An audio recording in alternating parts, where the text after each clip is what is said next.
ಮಾಹಿತಿ ಕೇಂದ್ರ ಯೂಟ್ಯೂಬ್ ಚಾನೆಲ್ಗೆ ಸ್ವಾಗತ. ಸೆಪ್ಟೆಂಬರ್ 1ರಿಂದ ಹೊಸ ಬಾಡಿಗೆ ನಿಯಮಗಳು ಜಾರಿಯಾಗಿದ್ದು, ಒಂದು ವೇಳೆ ನೀವು ನಿಯಮವನ್ನು ಫಾಲೋ ಮಾಡದಿದ್ದರೆ ಮನೆ ಬಾಡಿಗೆ ನೀಡುವವರಿಗೆ 5,000 ದಂಡ ಬೀಳಲಿದೆ. ಹಾಗಾಗಿ ಮನೆ ಮಾಲೀಕರು, ಬಾಡಿಗೆದಾರರು ಮತ್ತು ರಿಯಲ್ ಎಸ್ಟೇಟ್ ಏಜೆಂಟರು ಸೇರಿದಂತೆ ಎಲ್ಲರಿಗೂ ಈ ಹೊಸ ನಿಯಮಗಳ ಬಗ್ಗೆ ಮಾಹಿತಿ ತಿಳಿಯುವುದು ಬಹಳ ಮುಖ್ಯವಾಗಿರುತ್ತೆ. ಹಾಗಿದ್ರೆ ಯಾವುದು ಆ ಹೊಸ ನಿಯಮ ಎಂದು ತಿಳಿಯಲು ಈ ವಿಡಿಯೋವನ್ನು ಕಂಪ್ಲೀಟ್ ಆಗಿ ವಾಚ್ ಮಾಡಿ.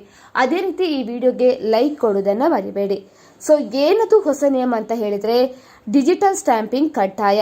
ಹೊಸ ನಿಯಮದ ಪ್ರಕಾರ ಎಲ್ಲ ಹೊಸ ಬಾಡಿಗೆ ಒಪ್ಪಂದಗಳು ಸರ್ಕಾರಿ ಅನುಮೋದಿತ ಡಿಜಿಟಲ್ ಪ್ಲಾಟ್ಫಾರ್ಮ್ಗಳ ಮೂಲಕವೇ ಸ್ಟ್ಯಾಂಪ್ ಮಾಡಿರಬೇಕು. ಇದುವರೆಗೆ ಹಳೆಯ ಪದ್ಧತಿಯಾದ ಫಿಸಿಕಲ್ ಸ್ಟ್ಯಾಂಪ್ ಅಥವಾ ಪೇಪರ್, ಇನ್ನು ಕೈಬರಹದ ಮೂಲಕ ನೀವು ಒಪ್ಪಂದಗಳನ್ನು ನೀಡ್ತಾ ಇದ್ರಿ. ಸೊ ಇನ್ನು ಮುಂದೆ ಈ ರೀತಿ ಮಾಡುವಂತಿಲ್ಲ. ಸೊ ಡಿಜಿಟಲ್ ಸ್ಟ್ಯಾಂಪಿಂಗ್ ಕಡ್ಡಾಯವಾಗಿರುತ್ತೆ. ಒಂದು ವೇಳೆ ಈ ನಿಯಮ ಉಲ್ಲಂಘನೆ ಮಾಡಿದರೆ ಮನೆ ಮಾಲೀಕರಿಗೆ 5,000 ದಂಡವನ್ನು ವಿಧಿಸಲಾಗುತ್ತೆ. ಹಾಗಿದ್ರೆ ಯಾಕಾಗಿ ಈ ಹೊಸ ನಿಯಮವನ್ನು ಜಾರಿ ಮಾಡಿದ್ದಾರೆ?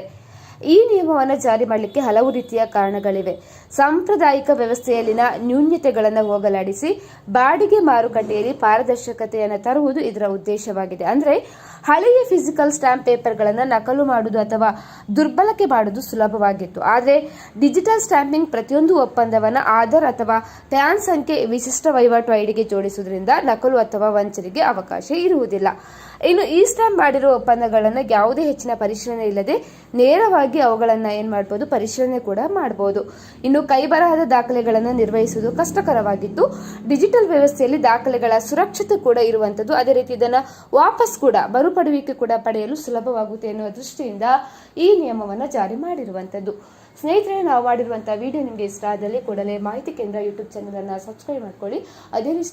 ಅದೇ ರೀತಿ ಇನ್ನಷ್ಟು ಮಾಹಿತಿಗಾಗಿ ವಿಡಿಯೋವನ್ನು ಲೈಕ್, ಕಮೆಂಟ್ಸ್, ಶೇರ್ ಮಾಡೋದನ್ನು ಮರಿಬೇಡಿ.